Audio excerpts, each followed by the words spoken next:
একটা গল্প বলি আপনাদেরকে। গল্প হলো খলিফা হারুন আর রশিদ। হারুন আর রশিদের নাম শুনেছেন আপনারা? হারুন আর রশিদ এবং তার স্ত্রী মাঝে মাঝে গল্প করতেন, গল্পের ছলে তারা বুদ্ধির খেলা খেলতেন। একবার তিনি তার স্ত্রীকে বললেন, তুমি যদি চাঁদের চেয়ে বেশি সুন্দরী না হও তাহলে তোমাকে তালাক দিয়ে দিলাম। অবস্থা কি চিন্তা করেন? খেলতে খেলতে, আপনারা অন্যভাবে নেবেন না, আমি স্মার্ট এর কিছু কথা বলছি, আপনারা কতটুকু স্মার্ট এটা বলতে চাচ্ছেন। তিনি বলেন, তুমি যদি চাঁদের চেয়ে বেশি সুন্দরী না হও তাহলে আমি তোমাকে তালাক দিয়ে দেব। এখন কিভাবে তিনি প্রমাণ করবে যে তিনি চাঁদের চেয়ে বেশি সুন্দরী কিনা? কিভাবে প্রমাণ করলেন? তিনি অনেক বড় একজন স্কলারকে ডাকলেন যে এটার সমাধান কি, how to prove that I am more beautiful than the moon. তিনি বলেন, সুবহানাল্লাহ, আল্লাহ তাআলা কোরআনে বলেছেন যে আপনি চাঁদের চেয়ে বেশি সুন্দর। বলেন কি? হ্যাঁ, আল্লাহ বলেছেন। কোথায়? সূরাতুত তিনে আল্লাহ তাআলা বলেছেন, লাকাদ খালাকনাল ইনসানা, কি আয়াতের পরের অংশ কি? ফি আহসানি তাকওয়িম। লাকাদ খালাকনাল ইনসানা ফি আহসানি তাকওয়িম। আমি মানুষকে সবচেয়ে সুন্দর আকৃতি দিয়ে সৃষ্টি করেছি। আচ্ছা, চাঁদের চেয়ে বেশি সুন্দর না? সবচেয়ে সুন্দর আকৃতি দিয়ে সৃষ্টি করেছে আল্লাহ তাআলা বলছে। প্রমাণ হয়ে গেল কিনা যে তিনি অনেক বেশি সুন্দর? আপনারা এখানে যারা আছেন, আপনারা অনেক বেশি সুন্দর, অনেক বেশি স্মার্ট। অতএব আপনি যদি স্মার্ট হতে চান, আপনি যদি সফল হতে চান, তাহলে আপনার প্রথম যে কাজটি তাহলে সেই তথাকথিত যেই জিনিসগুলো আপনাকে আনস্মার্ট বানিয়ে ফেলবে এগুলো থেকে আপনার দূরে থাকা। আমার এক বন্ধু গিয়েছে আমেরিকাতে, বহু বন্ধুই আছে আমার, আমাদের বহু ছাত্র আছে, শত শত আলহামদুলিল্লাহ, সেটা বলছি না। এক বন্ধু তিনি গিয়েছেন আমেরিকাতে, ওইখানে এক ইহুদি এক লোকের সাথে তার বন্ধুত্ব ছিল, সে তার ভাষায় নিয়ে, তো ভাষায় গিয়ে দেখলো যে ভাষা খুবই স্মার্টলি সিম সাউন্ড, ওইখানে অনেক জার্গন, বিশাল বড় টেলিভিশনের স্ক্রিন ইত্যাদি নাই, এগুলো অনেক কিছু নর্মাল। তিনি ফোন ব্যবহার করেন, নিত্যকার শিত্যকার। তো তিনি ঢুকে বললেন যে অনেক গল্পের লোক, তো তোমার বাসায় টেলিভিশন কোথায়? তুমি কি নিউজ টুজ ইত্যাদি দেখো না? বল না, আমার তো টেলিভিশন নাই। তো তুমি নিউজ দেখো না? বলে না। তো তুমি কোনো এন্টারটেইনমেন্ট মুভি বা নাটক ইত্যাদি কোনো কিছু দেখো না? বলে না। তো এগুলো তো আরো বিভিন্ন ধরনের খেলাধুলা আছে, খেলাধুলো তুমি দেখো না? বলে না। বলে কেন? বলে এগুলো তো আমরা অলসদের জন্য তৈরি করেছি, অথবা অলস বানানোর জন্য এগুলো আমরা তৈরি করেছি। আমরা তো পৃথিবী থেকে নিয়ন্ত্রণ করব এগুলোর মাধ্যমে, এজন্য এগুলো আমরা তৈরি করছি মানুষদের জন্য। মানুষ এগুলো নিয়ে পড়ে থাকবে আর আমরা গোটা পৃথিবী নিয়ন্ত্রণ করব। তাই করছে না বলেন তো? ইয়াহুদিরা জনসংখ্যায় 1000-এর মধ্যে ওদের সংখ্যা হলো 3 জন অথবা তার চেয়ে কম। 1000-এর মধ্যে কয়জন? আপনি কি আমার কথা বুঝতে পারছেন? আমি স্লো বলছি, কারণ এখানে কেউ কম হচ্ছে। ইয়াহুদিরা 1000-এর মধ্যে কয়জন বলেন তো? 3 জন। মুসলমানরা 1000-এর মধ্যে প্রায় 300 জন। মুসলমানরা 1000-এর মধ্যে কয়জন? আর ইহুদিরা কয়জন? নোবেল প্রাইজের নাম শুনেছেন আপনারা? নোবেল প্রাইজ, নোবেল প্রাইজ এখন থেকে 115-20 বছর আগে শুরু হয়েছে। 120 বছর আগে শুরু হয়েছে কমপক্ষে। এর মধ্যে মাত্র 2 জন মুসলিম হার্ড সায়েন্সে, হার্ড সায়েন্স তো আপনারা বুঝেন, ফিজিক্স, কেমিস্ট্রি বা ইত্যকার, হার্ড সায়েন্সে মাত্র 2 জন মুসলিম নোবেল প্রাইজ পেয়েছে। আর ইয়াহুদিরা প্রায় 200 দ্বারা নোবেল প্রাইজ পেয়েছে। কতজন পেয়েছে? আর মুসলমানরা কয়জন? ওরা সংখ্যায় কতজন? 300। 1000-এর জন্য কতজন ওরা? 3 জন। আর আমরা 1000 জনে কতজন? তাইলে ওদের কমপক্ষে কত গুণ?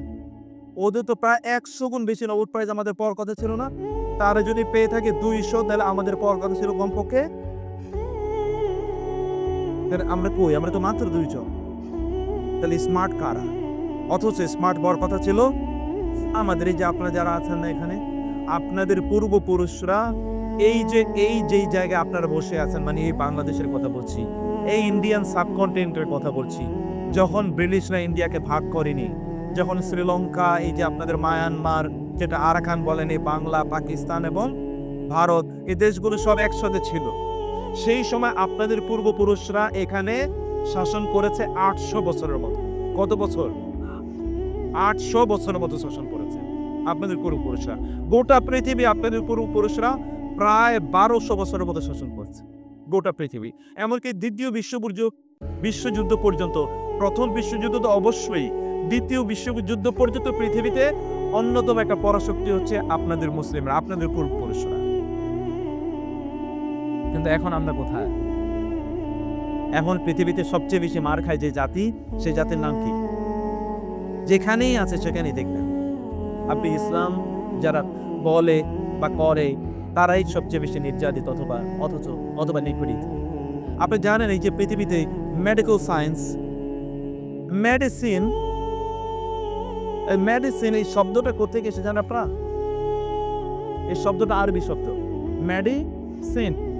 এটা হচ্ছে মেডিসিন মানে হচ্ছে এই শব্দটি ইবনে সিনা নাম শুনছেন আপনারা? ইবনে সিনা শব্দটা আরবি শব্দ মেডিসিন। এটা হচ্ছে মেডিসিন মানে হচ্ছে এই শব্দটি ইবনে সিনা নাম শুনছেন আপনারা? ইবনে সিনা, এ সিন হলো সিনা। এটা পরবর্তীতে দুটো শব্দকে সমন্বিত করে তারপরে এটা মেডিসিন বানাচ্ছে। মাদা সিন, সিনা এর প্রেসক্রিপশন, সিনা যে প্রেসক্রাইব করেছে, যে পথ দেখিয়েছে, এই পথের নাম হয়ে গেছে মেডিসিন। আপনারা যে কেমিস্ট্রি নাম শুনেছেন না? কেমিস্ট্রি, এই কেমিস্ট্রি শব্দটাই আরবি শব্দ। এটাকে বলা হয় কিমিয়া। কিমিয়াকে বলা হয় কেমিস্ট্রি। কিমিয়া শব্দটি পরবর্তীতে ল্যাটিনাইজড হয়ে অ্যাংলিসাইজড হয়ে এখন কি হয়ে গেছে? কেমিস্ট্রি হয়ে গেছে। অসংখ্য হাজার হাজার শব্দ আছে, সায়েন্টিফিক ওয়ার্ড, এই সবগুলো শব্দ মুসলমানদের কাছ থেকে নিয়েছে। কারণ এগুলো সব, এই যে এখন অ্যাস্ট্রোনমি দেখতে পেয়েছেন আপনারা, কিছুদিন আগে আপনারা দেখেছেন যে নাসা জেমস ওয়েব টেলিস্কোপের মাধ্যমে তারা মহাকাশের, মহাবিশ্বেরটা ছবি তারা দিয়েছে না?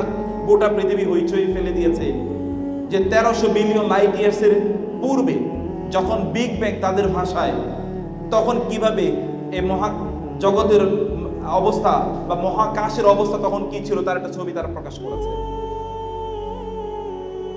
এই যে মহাকাশ নিয়ে যে গবেষণা করা, এটা শুরু করেছে প্রথম কারা? মুসলিমরা। কারণ এটা আল্লাহ সুবহানাহু ওয়া তাআলা তাদের জন্য বাধ্যতামূলক করে দিয়েছেন। ইন্না ফি খালকিস সামাওয়াতি ওয়াল আরদ, আল্লাহ সুবহানাহু ওয়া তাআলা বলেছেন আসমান এবং জমিনের সৃষ্টি, এদিকে তোমাদের তাকানো দরকার, এগুলো নিয়ে তোমাদের ভাবা দরকার এবং চিন্তা করা দরকার। এগুলো তারা ভেবেছেন এবং এগুলো তারা আবিষ্কার করেছেন, চিন্তা করেছেন। এই মেধা কি মুসলমানদের মধ্যে এখনো নাই? আছে কিনা? আল্লাহ সুবহানাহু ওয়া তাআলা আদমের মধ্যে এই যোগ্যতা, এই জ্ঞান তৈরি করে দিয়েছেন। আপনাদের রক্তে কিন্তু এই জ্ঞান আছে, আপনাদের রক্তে জ্ঞান আছে, কিন্তু আপনাদেরকে এখান থেকে দূরে সরিয়ে রাখার চেষ্টা করা হয়েছে। আমেরিকাতে আপনারা দেখবেন যে ব্ল্যাক রাস, যত ধরনের খেলাধুলা আছে না, খেলাধুলা, যত ধরনের অ্যাথলেটিক্স আছে, সকল ধরনের অ্যাথলেটিক্স বা অলিম্পিক ইত্যাদি ইত্যাদি দেখবেন ব্ল্যাকরা, নিগ্রোরা সবার চেয়ে বেশি এগিয়ে। আপনারা দেখেছেন কিনা? সিনেমাগুলোতে দেখবেন ব্ল্যাকরা প্রচুর পরিমাণে। তো আমেরিকান পলিটিক্স নিয়ন্ত্রণ করে জায়োনিস্টরা। জায়োনিস্ট মানে ইহুদিদের মধ্যে কট্টরপন্থী যারা, চরমপন্থী সন্ত্রাসী, এদিকে জায়োনিস্ট বলা হয়। জায়োনিস্টদের একটা সংগঠন আছে। আমেরিকার রাজনীতি ওরা নিয়ন্ত্রণ করে, আমেরিকার অর্থনীতি ওরা নিয়ন্ত্রণ করে, অর্থাৎ ব্যাংক ওরা নিয়ন্ত্রণ করে, এবং আমেরিকার নিউজ ইনফরমেশন ওরা নিয়ন্ত্রণ করে। আমেরিকার ইনফরমেশন নিউজ নিয়ন্ত্রণ করে। এবং এই জন্যে এই গোটা পৃথিবীর বড় বড় যত নিউজ চ্যানেল আছে, যেমন আপনি CNN এর কথা বলেন, ওয়াশিংটন পোস্ট বলেন, অথবা ইত্তকার, আপনি যদি এরকম 10, 15, 20টার কথা বলেন, এগুলোর অধিকাংশই হয় তারা মালিক অথবা তারা এটার সিইও, তারা এটার প্রধান হয়ে বসে আছে। তারা কয়টা জিনিস নিয়ন্ত্রণ করে বলেছিলাম বলেন তো? ইহুদিরা কয়টা জিনিস নিয়ন্ত্রণ করে? 3টা জিনিস। একটা হচ্ছে রাজনীতি নিয়ন্ত্রণ করে আমেরিকা। ওইখানে প্রেসিডেন্ট হতে হলে জিউদের সাথে তাদেরকে অবশ্যই চুক্তি করাই লাগবে। দেখবেন ওরা এসেই ইহুদিদের পক্ষে, ইসরায়েলের পক্ষে ওরা বক্তব্য দেয়, কারণ ওইটা ছাড়া তাদের ওইখানে প্রেসিডেন্ট হওয়ার কোনো ইয়ে নেই। 2 নম্বর হচ্ছে ওরা অর্থনীতি নিয়ন্ত্রণ করে। যত ব্যাংক আছে, ওয়াল স্ট্রিট নামে ওইখানে একটা কি ব্যাংক পাড়া আছে, যেমন আপনাদের আছে মতিঝিল, এরকম একটা ওয়াল স্ট্রিট নামে একটা ব্যাংক পাড়া আছে। ওই ব্যাংক পাড়ার অধিকাংশ ব্যাংকের হয় ওরা মালিক অথবা ওই ব্যাংকের প্রধান হচ্ছে। এবং IMF বা ওয়ার্ল্ড ব্যাংক এগুলো গিয়ে দেখবেন জু ছাড়া বা সাদা চামড়া ছাড়া ওইখানে ওটার প্রধান হওয়া যায় না। তারা এগুলো নিয়ন্ত্রণ করে। এবং 3 নম্বর হচ্ছে ইনফরমেশন তারা নিয়ন্ত্রণ করে। তথ্যের মাধ্যমে গোটা পৃথিবীকে বিভ্রান্ত করা যায় না? আচ্ছা, বাংলাদেশের সবগুলো নিউজ চ্যানেল, সবগুলো পত্রিকা যদি বলে আমরা একটা মিথ্যা তথ্য বাংলাদেশে প্রতিষ্ঠা করতে চাই, এটা করা সম্ভব না? সম্ভব কিনা বলেন? আপনি কি ওই জায়গায় গিয়ে দেখবেন কি হয়েছে? তা তো না। আপনি শুধু পত্রিকায় দেখবেন, টেলিভিশনে দেখবেন, অথবা সোশ্যাল মিডিয়াতে যেটা আসছে এটা দেখবেন, এর বাইরে তো কিছু না।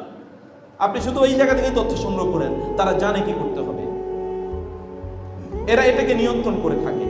আমি যে কথা বলছিলাম, ওরা দেখেছে ওরা সংখ্যায় কম, কিন্তু ওরা নিয়ন্ত্রণ করবে কি দিয়ে? ওরা বুদ্ধি দিয়ে নিয়ন্ত্রণ করবে। এবং ওই জন্য এই জায়গাগুলোকে, এই সেক্টরগুলোকে ওরা ধরেছে। শুধু আমেরিকার, শুধু ইসরায়েলের তেল আবিব থেকে প্রতি বছর যেই পরিমাণ সায়েন্টিফিক জার্নাল এবং রিসার্চ আর্টিকেল বের হয়, প্রায় 500 সায়েন্টিফিক জার্নাল রিসার্চ আর্টিকেল বের হয় ইয়ারলি, শুধু তেল আবিব থেকে। গোটা মুসলিম বিশ্ব থেকে এক বছরে কোথাও একটাও হয় না, এরকম একটা অবস্থা। বুঝতে পেরেছেন আপনারা কাহিনীটা কোথায়? আমরা কোথায় পিছিয়ে আছি এবং তারা কোথায় এগিয়ে আছে? ওরা আপনাদের কাছে বা আমাদের কাছে এই যে তথাকথিত স্মার্ট ডিভাইস অথবা তথাকথিত এই যে মিডিয়া, এগুলো তারা আমাদের জন্য তৈরি করে দিয়েছে। আপনারা এগুলো নিয়ে ব্যস্ত আছেন। আপনারা জানেন যে মোবাইলে অথবা এই জাতীয় ডিভাইসগুলোতে অথবা আপনারা ইন্টারনেটে এক ধরনের গেমস খেলেন না? ইন্টারনেট গেমস আছে না? বিভিন্ন ধরনের গেমস। আপনি পৃথিবীতে একটা ইহুদি খুঁজে বের করতে পারবেন না যে ইহুদিরা এই জাতীয় গেমস খেলে। ওরা এটা তৈরি করে কারণ কি জানেন? আপনাকে বসিয়ে রাখার জন্য। এরকম একজন জায়ানিস্টকে প্রশ্ন করা হতো, কই ইহুদিরা, তোমরা তো খেলায় কাউকে, তোমাদেরকে কোথাও দেখি না। আপনি একজন ইহুদির নাম এই পৃথিবীতে অনেক বড় ক্রিকেটার, অনেক বড় ফুটবল প্লেয়ার, অথবা অনেক বড় সাঁতারু, অথবা অনেক বড় এই একজন যদি আপনি নাম খুঁজে পান, আমি আপনাকে আজকে বলে গেলাম এখানে আপনাদেরকে একটা নাম বলতে হবে যে ইহুদি, একটা নাম বলতে হবে, একটাও খুঁজে পাবেন না। ওরা এই জায়গা নাই। ওরা জানে যে এটা আমাদের ফিল্ড না। We have a different field. We will have to control the world, and we will have to control the world through our brain, through many mechanisms, and they have chosen three ways. 3টা পথ তারা তৈরি করেছে, 3টা পদ্ধতি তারা নিয়েছে এটাকে নিয়ন্ত্রণ করার জন্য। Information, knowledge is all about information. জ্ঞান হচ্ছে ইনফরমেশন, অথবা ইনফরমেশনটাই জ্ঞান, এটাকে তারা নিয়ন্ত্রণ করে থাকে। আমি যে কথা বলছিলাম, তাকে যখন প্রশ্ন করলেন এটা কেন আপনার নাই কেন ওই জায়গায়, তিনি বলেন আমরা তো এই জায়গায় থাকবো না, কারণ আমরা তো পৃথিবী নিয়ন্ত্রণ করতে চাই। অতএব যাদেরকে আমরা নিয়ন্ত্রণ করবো ওদেরকে এগুলো দিয়ে আমরা ব্যস্ত করে রেখেছি।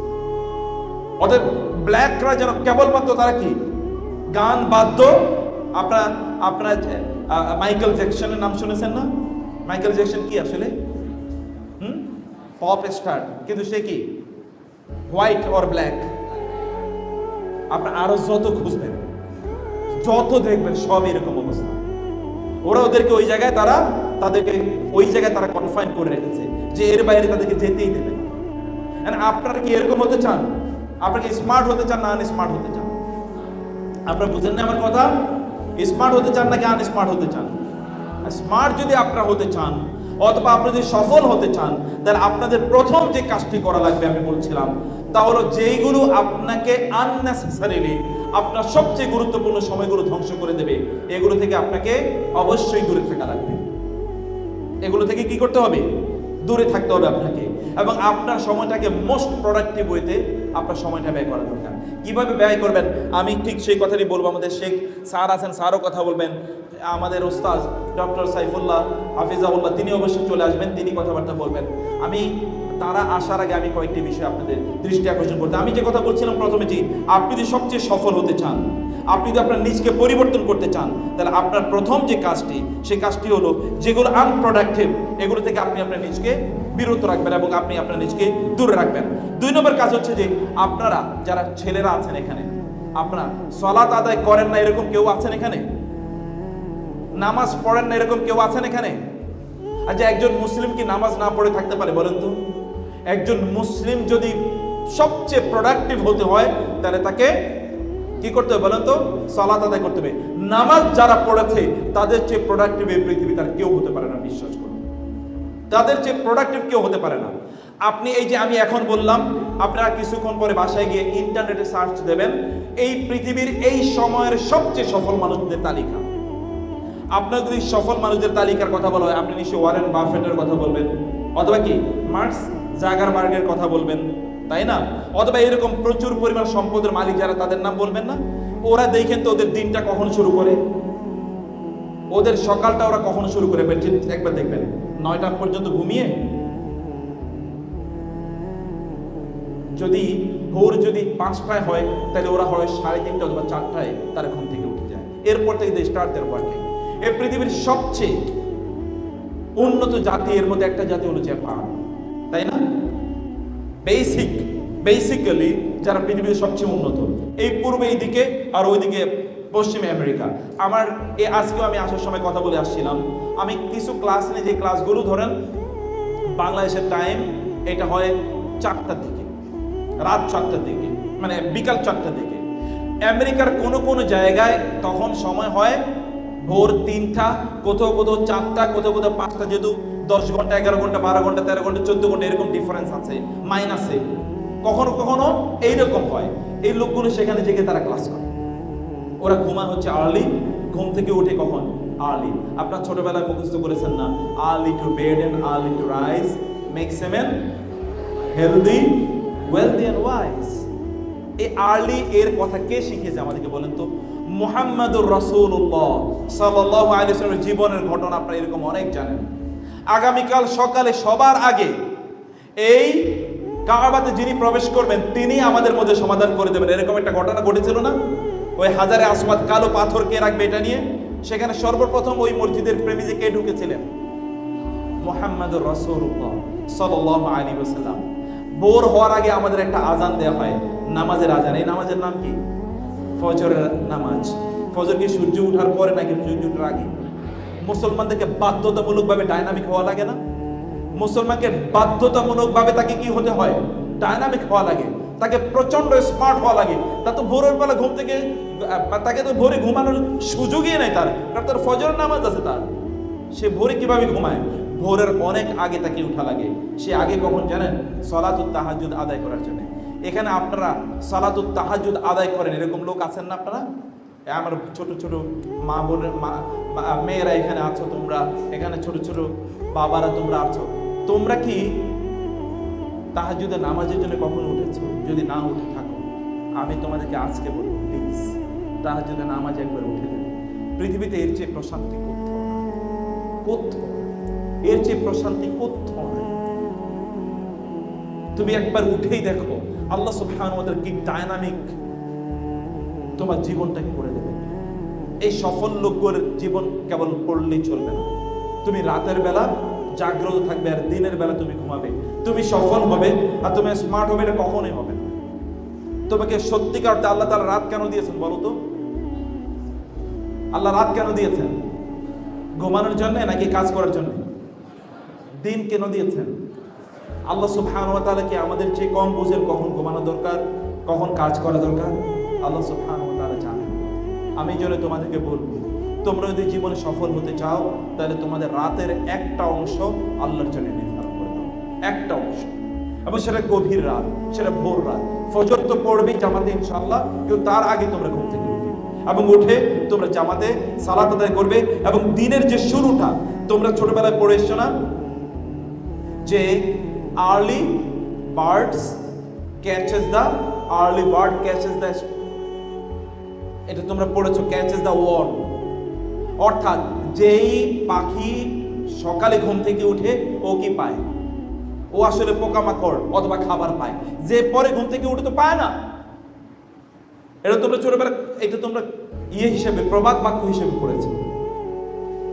Morning shows the day, how do you start your morning will ultimately make your day. তুমি তোমার সকালটা কিভাবে শুরু করেছো, তোমার দিনটা কিন্তু তুমি এইভাবেই শুরু করবে। সকালে তুমি অলস হয়ে, আমরা কবি নজরুল আমাদেরকে বলে গিয়েছেন, তোমার ছেলে জাগলে মাগো রাত পোহাবে তুমি। এটা কবি নজরুল শুধুমাত্র ভোরের জাগার কথা তিনি বলেননি, তিনি বলেছেন এই যে তোমরা যদি না জাগো কখনো, তাইলে এই যে রহমান, এই যে অমানিসার যে রাতের অন্ধকারের মধ্যে যে আমরা আছি না, গোটা জাতি অথবা গোটা মানব জাতি অথবা মুসলিম উম্মাহ, এখান থেকে বাঁচার কোনো উপায় নেই। তোমাদেরকে অবশ্যই তা করা দরকার। এবং তৃতীয়ত হচ্ছে, আমি তোমাদেরকে বলবো যে অন্যের প্রতি শ্রদ্ধাশীল হওয়া। ছোটদেরকে স্নেহ করা, বড়দেরকে সম্মান করা, এবং এই জন্য বেশি বেশি দরকার সালামের প্রচলন। তোমরা কি সবাইকে সালাম দাও বলো তো? আজকে দিকে আমরা শপথ করতে পারি সকল ফ্রেন্ডদেরকে আমরা দেখলে প্রথম যে কথাটি হবে তা হলো সালাম। রাসূল সাল্লাল্লাহু আলাইহি ওয়াসাল্লাম বললেন যে তোমরা ইবদাউ বিস সালাম, তোমরা শুরু করো কি দিয়ে? সালাম দিয়ে। দেখলে কেমন আছো বন্ধু এটা বলবো নাকি আসসালামু আলাইকুম? কি বলবো বলো তো? Want to become smart? Just start with সালাম। আচ্ছা, হাই এটা কি কোনো মুসলমানের সংস্কৃতি বলো তো? এটা কি কোনো মুসলমান হাই বলতে পারে প্রথমে? নেভার। মুসলমান কি বলতে হবে? আসসালামু আলাইকুম রাহমাতুল্লাহ। তোমরা কি এগ্রিড? সত্যি হাত তুলে বলো তো। তাহলে কি করবে তোমরা একজন আরেকজনকে দেখলে? আচ্ছা, বাসায় ঢোকার পরে প্রথম সালাম দিয়ে তোমরা বাসায় ঢুকে এরকম কয়জন আছো বলো? মাশাআল্লাহ, হাত কম দেখছি কিন্তু তারপর হাত আছে। বাসায় ঢোকার আগে আচ্ছা আসসালামু আলাইকুমের অর্থ কি? আপনার উপর শান্তি বর্ষিত। তোমার বাবা মার চেয়ে আর কার জন্য তুমি বেশি কল্যাণকামী হবে বলো তো? তোমার বাবা মার চেয়ে কার জন্য তুমি অনেক বেশি কল্যাণকামী হবে? তোমার বাবা মার জন্য কি তুমি দোয়া করবে না? আসসালামু আলাইকুম এর চেয়ে ভালো দোয়া আর কি আছে? তোমার বন্ধুর জন্য তুমি কল্যাণকামী হবে না? তুমি আসসালামু আলাইকুম এর চেয়ে ভালো দোয়া তার জন্য কি আছে? তুমি কল্যাণকামী হও তার জন্য। তুমি তাকে সালাম দিয়ে তার সাথে তুমি তোমার সময়টাকে শুরু করো। তুমি তাকে আসসালামু আলাইকুম এটাই তুমি বলো। আমি বলেছি টেলিভিশন দেখা ছেড়ে দেয়া। আমি বলেছি তোমাদের অপোজিট জেন্ডারদের সাথে রিলেশন হারামের পর্যায়ে নিয়ে আসো। আমি তোমাদেরকে বলি, তোমাদেরকে আবারও বলে চাই, হার্ভার্ড ইউনিভার্সিটি পৃথিবীর 1 নম্বর ইউনিভার্সিটি না? নাম শুনেছো তোমরা? এই ইউনিভার্সিটি কোথায় বলো তো? কোথায়? আমেরিকাতে। হার্ভার্ড ইউনিভার্সিটি পৃথিবীর 1 নম্বর ইউনিভার্সিটি। এই ইউনিভার্সিটি থেকে আমেরিকার বহু প্রেসিডেন্ট হয়েছে। সর্বশেষ বারাক ওবামা হার্ভার্ড ইউনিভার্সিটির ছাত্র। এরা প্রেসিডেন্ট তৈরি করে এই ইউনিভার্সিটিগুলো, সত্যিকার বুদ্ধিজীবী প্রেসিডেন্ট তৈরি করে। যাই হোক, আমি বলছিলাম এই হার্ভার্ড ইউনিভার্সিটি অথবা অক্সফোর্ড ইউনিভার্সিটি এটা পৃথিবীর সেরা ইউনিভার্সিটির অন্তর্ভুক্ত, তালিকাভুক্ত। এই ইউনিভার্সিটির কথা আমি তোমাকে বলছি। হার্ভার্ড ইউনিভার্সিটি একটা গবেষণায় দেখা গিয়েছে ওই ইউনিভার্সিটির সেরা ছাত্র তারাই যারা অপোজিট জেন্ডারদের সাথে অবৈধ রিলেশন তারা তৈরি করে না। এটা স্ট্যাটিস্টিক্স,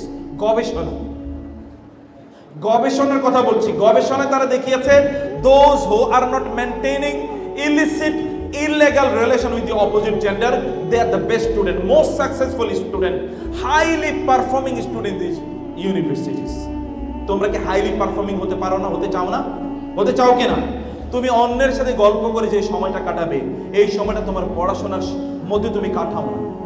তোমার তো পরবর্তী জীবন ভালো হওয়া দরকার, তাই না? পরবর্তী জীবন তোমার ভালো। এখানে যারা আছো তোমরা মাশাআল্লাহ সবাই বড়, এই জন্য আমি এই কথাগুলো বলছি। যদিও এই কথাগুলো সব সময় পাবলিক বলা যায়ও না। তোমরা বড় এবং তোমাদেরকে এখন একটা সেন্সিটিভ এইজে তোমরা আছো। তোমরা প্লিজ এই সময়টাকে তোমরা এগুলোতে কাটিয়ে দেবে না। তোমাদের আল্লাহর সাথে সম্পর্কটা বিল্ড আপ করো। মাল্লাহুল মাওলা ফালাহুল কুল, আরবিতে বলা হয় আল্লাহকে যদি তোমার পক্ষে রাখতে পারো, গোটা পৃথিবী তোমার কাছে এসে আত্মসমর্পণ করবে ইনশাআল্লাহ।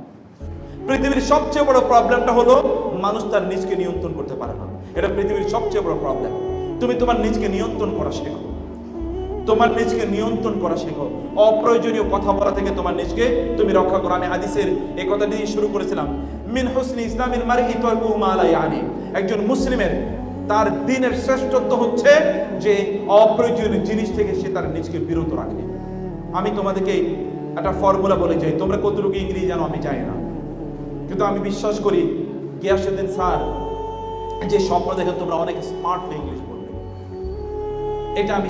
এটা স্যার নিশ্চয়ই সেভাবে এখানকার আয়োজন করেছেন। এবং তোমাদের নিজেকে, আমি ইংরেজি ভাষা শিখলে তুমি অনেক ভালো চাকরি পাবে এবং লোকেরা তোমাকে বলে ইজ স্মার্ট, ভেরি স্মার্ট, আমি এই জন্য বলছি না। তুমি যদি ভাষা শেখো, কমপক্ষে তুমি এর মাধ্যমে মানুষের কাছে মানবতার মেসেজগুলো কমিউনিকেট করতে পারবে।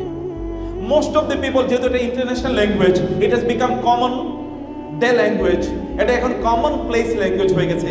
প্রত্যেকে কিছু না কিছু বুঝে, অথবা এর মাধ্যমে তুমি মানুষের কাছে দাওয়াতি কথাগুলো তোমরা মানুষের কাছে পৌঁছাবে, দিনের কথাগুলো মানুষের কাছে পৌঁছাবে।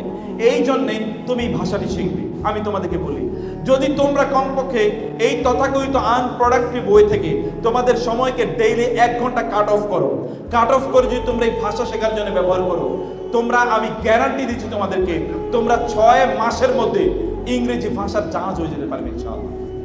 এটা কি হওয়া সম্ভব না বলো তো? 6 মাসে প্রতিদিন যদি 1 ঘন্টা হয়, তাহলে 1 মাসে কয় ঘন্টা বলো তো? 30 ঘন্টা। 6 মাসে কয় ঘন্টা? 3 6 18 180 ঘন্টা। 180 ঘন্টা লাগে না কোন একটা ভাষাতে দক্ষতা অর্জন করার জন্য। You never need 180 hours in order to become excellent in any language. It is English or it is French or it is Japanese or it is Bangla or it is Arabic. কোন ভাষা শেখার জন্য 180 hours rigorous এটা লাগে না, কিন্তু এটা তুমি করতে পারো। তোমাদের সময়গুলোকে তোমরা কাট অফ করে এই জায়গাগুলো তোমরা মেনটেন করবে। আমাদের অন্যান্য অতিথিরা চলে এসেছেন, আমি সেই জায়গায় আমি এই জন্য তোমাদেরকে কয়েকটা আউটলাইন বলে কেবলমাত্র আমি আমার কথাটি শেষ করতে চাই যে তোমরা যে কাজগুলো করবে সেই কাজগুলোর মধ্যে আরেকটি কাজ হলো তোমাদের, তা হলো যে তোমাদের সব কিছুর উপর তোমরা আল্লাহকে প্রাধান্য দাও। সব কিছুর উপর কে প্রাধান্য দেবে বলো তো? তোমরা কাকে প্রাধান্য দেওয়া দরকার? আল্লাহকে প্রাধান্য দাও। আল্লাহকে যদি তুমি প্রাধান্য দাও, তাহলে আল্লাহ সুবহানাহু ওয়া তাআলা তোমাকে প্রাধান্য দেবেন। রাসূলুল্লাহ সাল্লাল্লাহু আলাইহি ওয়াসাল্লাম আমিরে মুআবিয়া থেকে বর্ণিত হাদিসটি রাদিয়াল্লাহু তাআলা আনহু, তিনি মুসলিমের বর্ণনাটা সহিহ মুসলিমের বর্ণনা। আমির মুআবিয়া রাদিয়াল্লাহু তিনি মসজিদে ঢুকলেন, দেখলেন একদল লোক সেখানে বসে আছেন। তিনি তাদেরকে বললেন যে তোমরা কেন এখানে বসে আছো? তারা বলেন জালাসনা নাযকুরুল্লাহ, আমরা এখানে বসে আছি, we are discussing remembering Allah, we are discussing the verses of Allah সুবহানাহু ওয়া তাআলা, আমরা আল্লাহ সুবহানাহু ওয়া তাআলার কথা এখানে বলছি।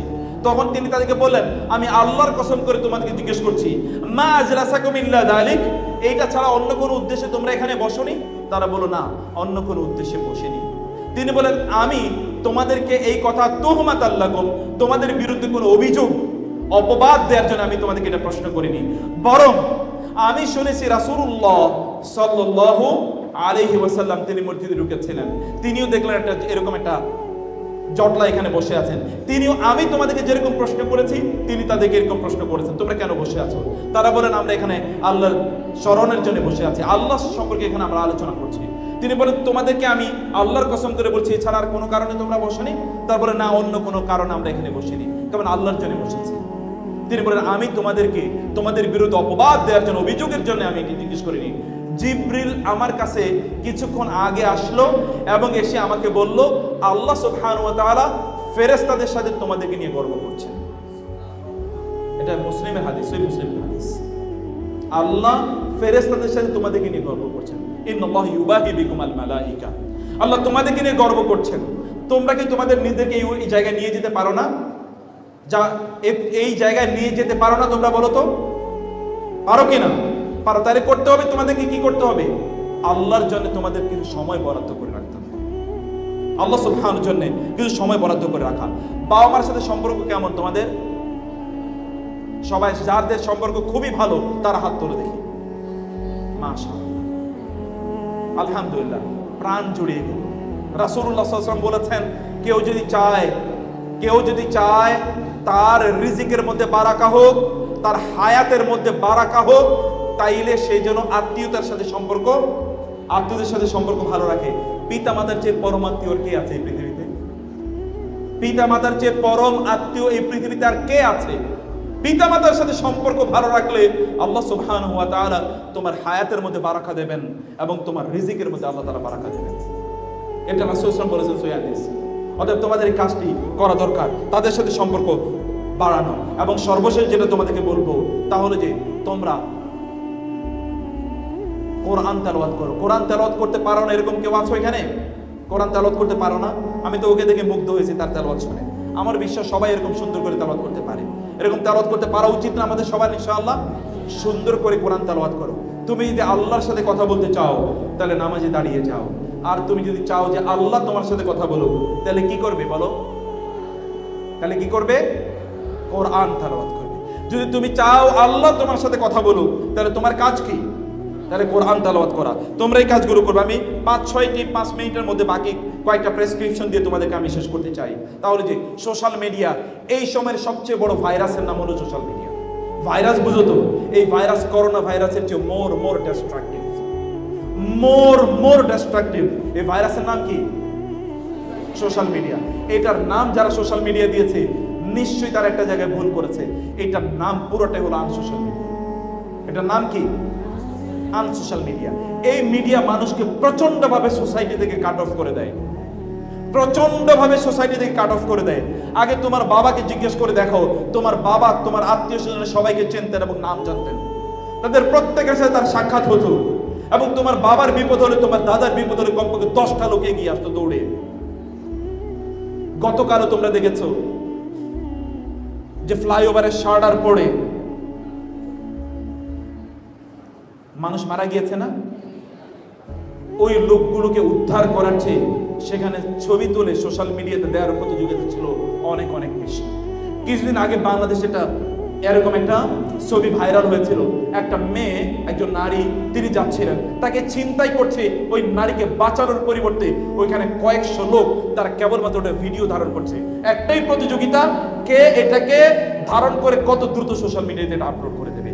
এটা কি কোনো সুস্থতা নাকি অসুস্থতা বলো তো? এটা একটা চরম অসুস্থতা, একটা চরম অসুস্থতা। এই অসুস্থতা আমাদেরকে তথাকথিত সোশ্যাল মিডিয়া বানিয়ে দিয়েছে, অ্যাডিক্টেড বানিয়ে দিয়েছে। মনে রাখবে, অ্যাডিকশন কেবলমাত্র মাদক দ্রব্যের মাধ্যমে হয় না, অ্যাডিকশন কিন্তু আরো অন্যান্য মাধ্যমে হয়। এখনকার সবচেয়ে বড় অ্যাডিকশন, এর নাম হলো সোশ্যাল মিডিয়া। মানুষগুলো মাতালের মতো হয়ে যায়। তোমরা দেখবে যে এরকম হাজার হাজার ঘটনা, পাশাপাশি দুজন বসে তারা বাসে হয়তো বা যাচ্ছে বা প্রাইভেট পাবলিক কোনো তারা ট্রান্সপোর্টে তারা যাচ্ছে, 5 ঘন্টা 6 ঘন্টা দুজন পাশাপাশি বসে যাচ্ছে, একটা শব্দ দুজন মাঝে বলে না। এটা কোনো অসুস্থ সমাজের চিত্র হতে পারে, কোনো সুস্থ সমাজের চিত্র এটা হতে পারে না। এটা কোনো সুস্থ সমাজের চিত্র হতে পারে না। এটাই হচ্ছে এবং এভাবে আমরা আমাদের সময়গুলোকে ধ্বংস করে দিচ্ছি। তোমার হাজার ভার্চুয়াল ফ্রেন্ড আছে, কিন্তু তোমার অ্যাকচুয়াল ফ্রেন্ড একজনও নাই। এটা কেমন জীবন? অথচ তোমাকে তো উত্তম বন্ধু গ্রহণ করা তোমার জন্য এটা তোমার এই পৃথিবীর শ্রেষ্ঠতম কাজ ছিল। ওমর রাদিয়াল্লাহু আনহু একটা বর্ণনা আছে, তিনি বলছেন এই যদি না থাকতো, আমার যদি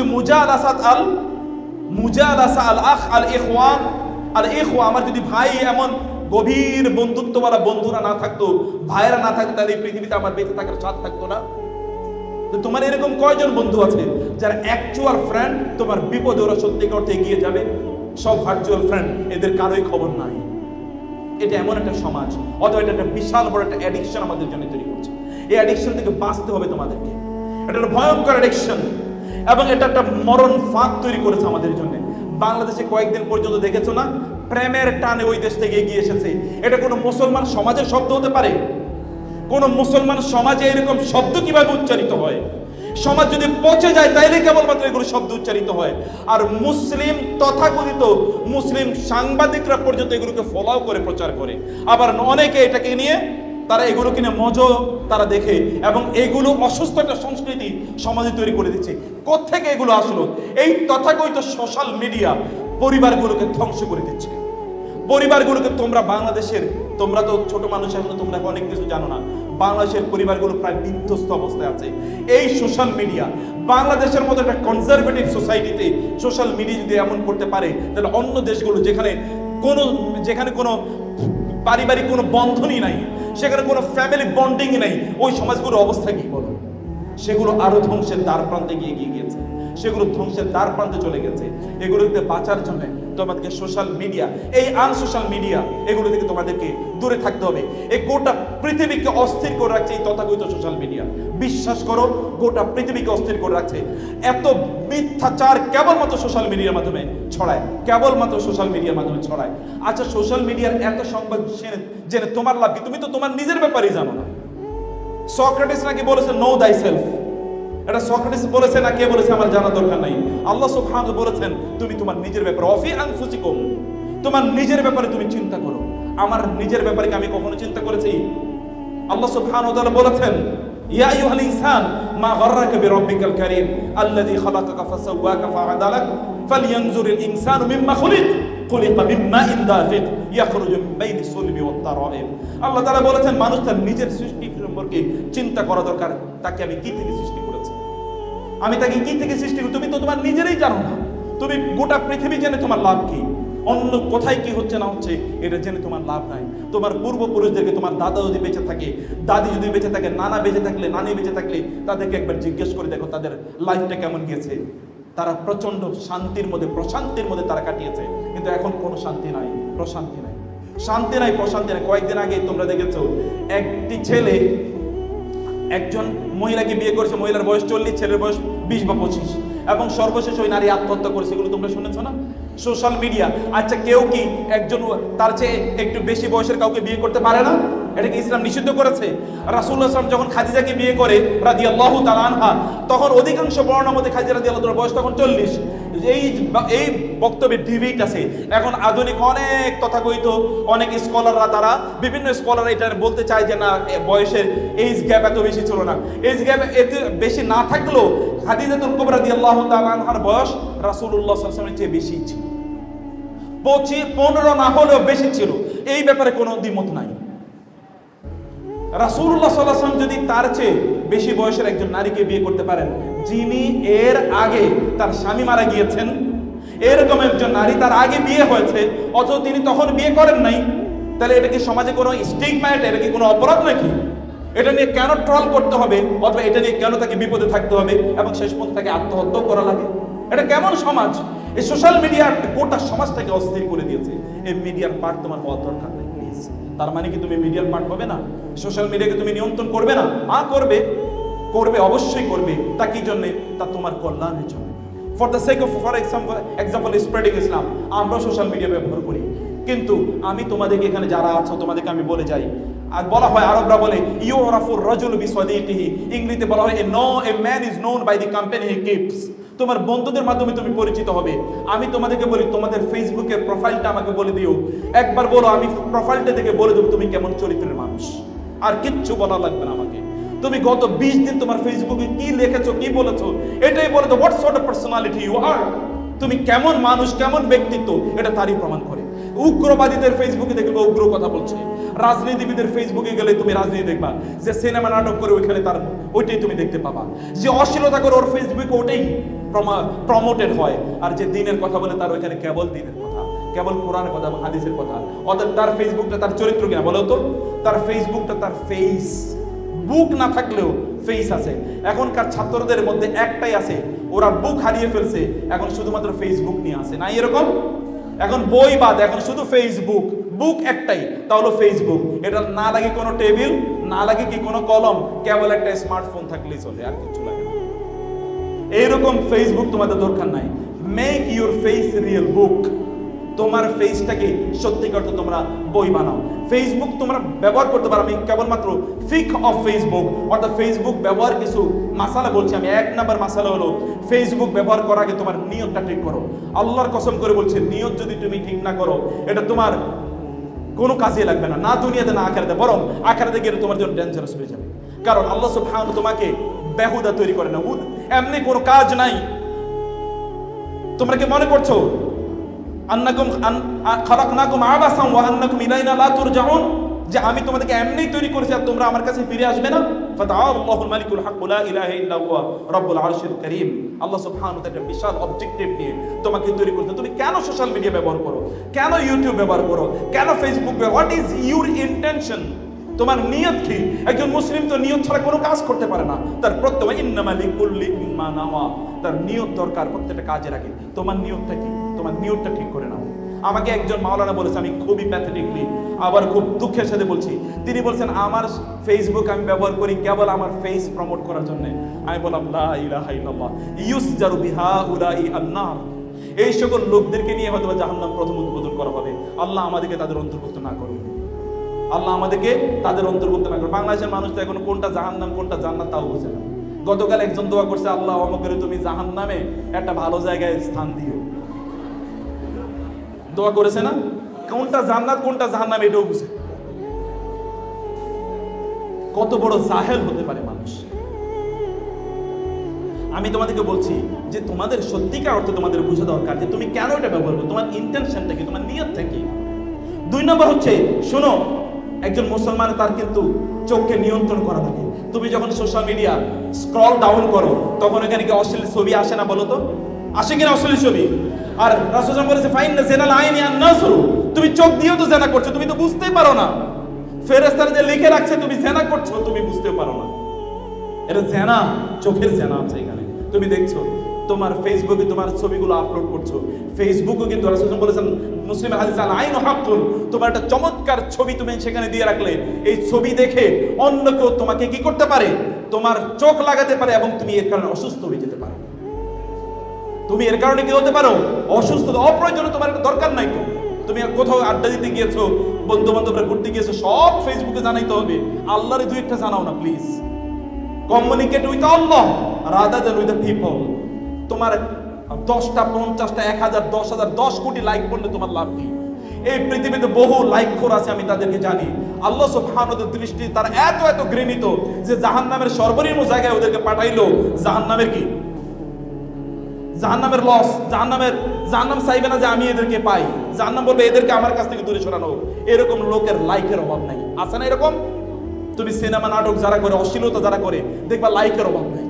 তুমি এত লাইক, আল্লাহ সুবহানাহু কয়টা লাইক দিচ্ছেন তোমাকে, তার পিছনে তুমি ঘুরো। মানুষ লাইক দিলে তোমার লাভ কি? মানুষ তোমার পক্ষে কমেন্ট করলে লাভ কি?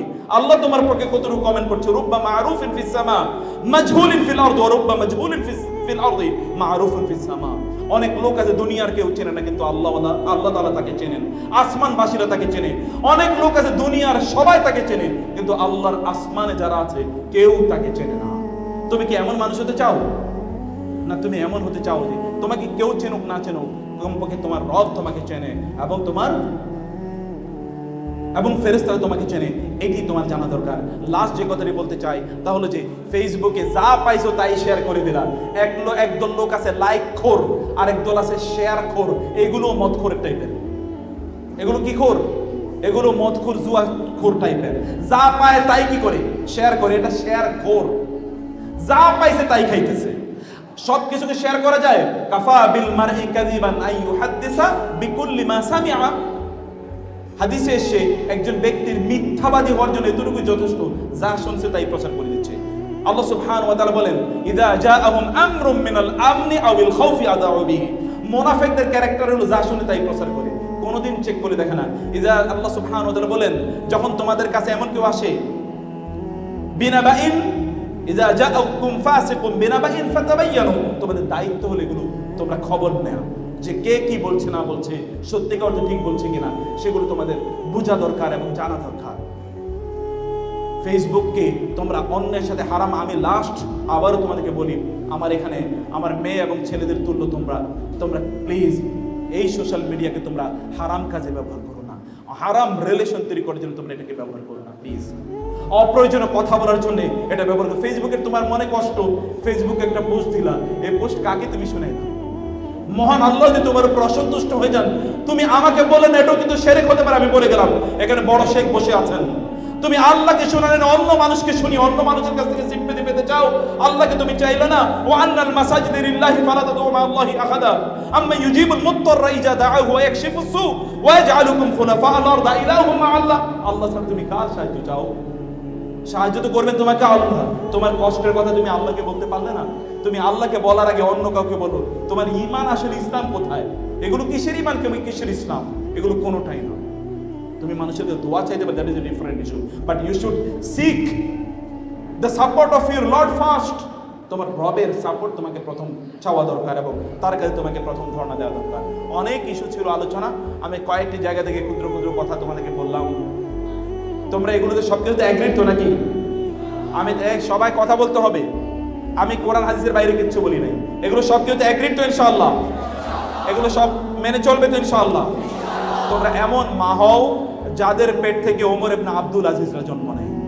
তোমরা এমন বাবা হও যাদের পেট থেকে আব্দুল্লাহ ইবনে ওমর অথবা আব্দুল্লাহ যাদের থেকে যাদের ঔরস থেকে আব্দুল্লাহ ইবনে ওমর অথবা আব্দুল্লাহ ইবনে আব্বাসদের জন্ম পায়। এমন তোমরা হতে পারো না? হতে পারো কেন ইনশাআল্লাহ? আল্লাহ সুবহানাহু তোমাদেরকে এভাবে কবুল করে নিন, আমিন।